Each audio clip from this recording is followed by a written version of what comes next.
Hey guys, and welcome to the Review Millennial channel. In this video, I will be showing you how you can um people's stories and how you can react to them.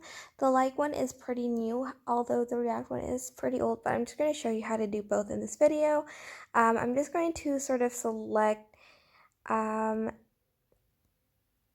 a video, a story, and I can Okay, for instance, this one, I can press like over here to like their story, and to react, you're just going to sort of scroll up, but I think it needs to be like an account that allows you to sort of reply to their story. So scroll up, and then this will um, come out. This is the quick reactions, and here you can react to the story. I'm just going to do this one, and it will show up on their Instagram DM.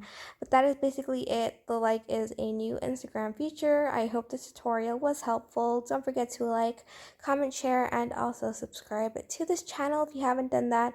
If you have any questions, just leave it in the comment section down below, and I will try my best to answer them all. Thank you so much for watching. Bye.